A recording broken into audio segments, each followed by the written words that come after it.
Baik, terima kasih atas waktu dan kesempatan yang diberikan kepada kami, kelompok 3, untuk mempresentasikan hasil makalah kami. Sebelum itu, perkenalkan, nama saya Palmira DJ Suarez dan teman saya Esri Junita Elo bersama Maria Ayu Ikun. Baik, sebelum itu saya akan membacakan pendahuluan latar belakang. Secara historis, ide untuk membentuk lembaga khusus untuk melakukan pengawasan perbankan telah dimunculkan semenjak diundangkannya Undang-Undang Nomor 23 Tahun 1999 tentang Bank Indonesia. Dalam undang-undang tersebut dijelaskan bahwa tugas pengawasan terhadap bank akan dilakukan oleh lembaga pengawasan sektor jasa keuangan dan independen yang dibentuk dengan undang-undang.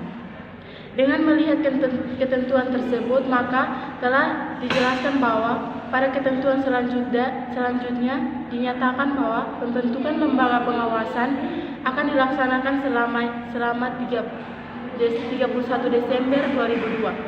Akan tetapi dalam prosesnya sampai dengan tahun 2010, pemerintah untuk memperbentuk lembaga pengawasan ini yang kemudian dikenal dengan Otoritas Jasa Keuangan atau OJK masih belum terrealisasi.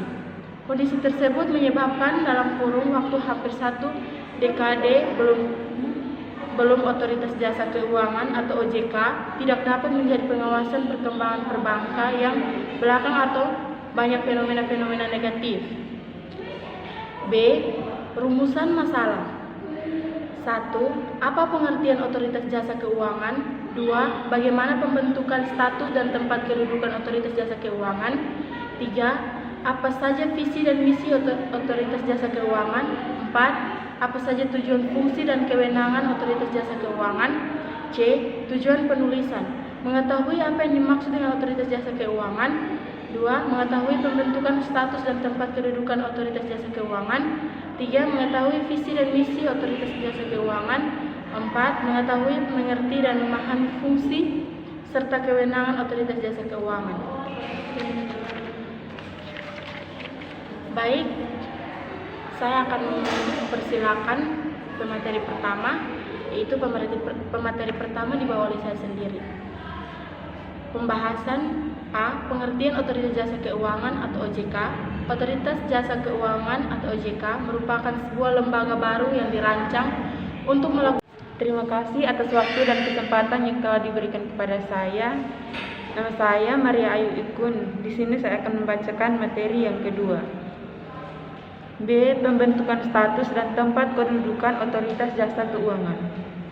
Dengan Undang-Undang Pasal 2 dibentuk Otoritas Jasa Keuangan. Otoritas Jasa Keuangan adalah lembaga yang independen dalam melaksanakan tugas dan wewenangnya, bebas dari campur tangan pihak lain, kecuali untuk hal-hal yang secara tegas diatur dalam undang-undang. Pasal 3. Otoritas Jasa Keuangan berkedudukan di Ibu Kota Negara Kesatuan Republik Indonesia. Otoritas Jasa Keuangan dapat mempunyai kantor di dalam dan di luar wilayah Negara Kesatuan Republik Indonesia yang dibentuk sesuai dengan kebutuhan. Ada beberapa hal yang melatar belakangi lahirnya undang-undang ini selain pertimbangan undang-undang tentang Bank Indonesia, sebagaimana telah beberapa kali diubah, yakni yang pertama, sistem keuangan dan seluruh kegiatan jasa keuangan yang dijalankan fungsi intermediasi bagi berbagai kegiatan produktif di perekonomian nasional merupakan salah satu komponen penting dalam sistem perekonomian nasional.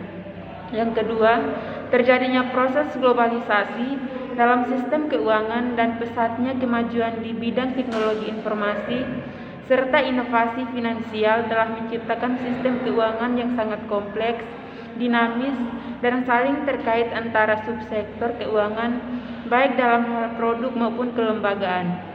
Yang ketiga, adanya lembaga jasa keuangan yang memiliki hubungan kepemilikan di berbagai subsektor keuangan telah menambah kompleksitas transaksi dan interaksi antar lembaga jasa keuangan di dalam sistem keuangan. Yang keempat, Banyaknya permasalahan lintas sektoral di sektor jasa keuangan yang meliputi tindakan moral hasrat, belum optimalnya perlindungan konsumen jasa keuangan, dan tanggungnya stabilitas sistem keuangan. Harapan penataan melalui Undang-Undang Nomor 21 tentang Otoritas Jasa Keuangan. Penataan yang dimaksud adalah agar dapat dicapai mekanisme koordinasi yang lebih efektif di dalam menangani permasalahan yang timbul dalam sistem keuangan, sehingga dapat lebih menjamin tercapainya stabilitas sistem keuangan, agar pengaturan dan pengawasan terhadap keseluruhan kegiatan jasa keuangan. Terima kasih atas waktu yang diberikan kepada saya. Perkenalkan, nama saya Esri Julita Eros. Saya sebagai pemateri ketiga. C. Visi dan misi Otoritas Jasa Keuangan. Visi Otoritas Jasa Keuangan adalah menjadi lembaga pengawas industri jasa keuangan yang terpercaya, melindungi kepentingan konsumen dan masyarakat, dan mampu mewujudkan industri jasa keuangan menjadi pilar perekonomian nasional yang berdaya saing global serta dapat memajukan kesejahteraan umum. Yang kedua, misi Otoritas Jasa Keuangan adalah A. Mewujudkan terselenggaranya seluruh kegiatan di dalam sektor jasa keuangan secara teratur, adil, transparan, dan akuntabel. B. Mewujudkan sistem keuangan yang tumbuh secara berkelanjutan dan stabil. C. Melindungi kepentingan konsumen dan masyarakat. D. OJK melaksanakan tugas pengaturan dan pengawasan terhadap kegiatan jasa keuangan di sektor perbankan. D. Kegiatan jasa keuangan di sektor pasar modal. Dan E. Kegiatan jasa keuangan di sektor perasuransian, dana pensiun, lembaga pembiayaan, dan lembaga jasa keuangan lainnya. D. Tujuan, fungsi, dan wewenang Otoritas Jasa Keuangan. 1. Tujuan Otoritas Jasa Keuangan. Otoritas Jasa Keuangan dibentuk dengan tujuan agar keseluruhan kegiatan di dalam sektor jasa keuangan terselenggara secara teratur, adil, transparan, dan akuntabel, mampu mewujudkan sistem keuangan yang tumbuh secara berkelanjutan dan stabil, dan mampu melindungi kepentingan konsumen dan masyarakat. Yang kedua, fungsi Otoritas Jasa Keuangan. A. Mengawasi aturan main yang sudah dijalankan dari Forum Stabilitas Keuangan. B. Menjaga stabilitas sistem keuangan. C. Melakukan pengawasan non-bank dalam struktur yang sama seperti sekarang.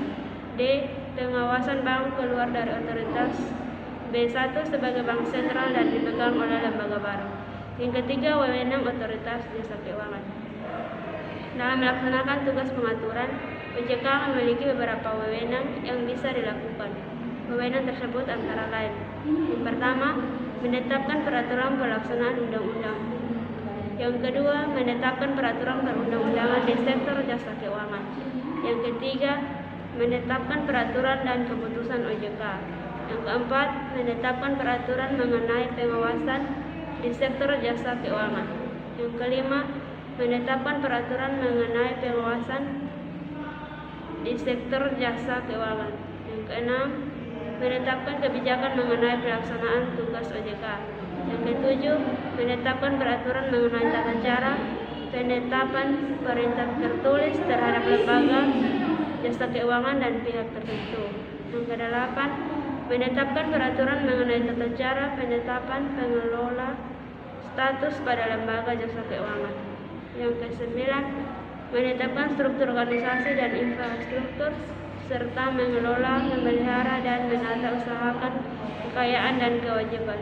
Dan yang terakhir, menetapkan peraturan mengenai tata cara pengenaan sanksi sesuai dengan ketentuan peraturan perundang-undangan di sektor jasa keuangan.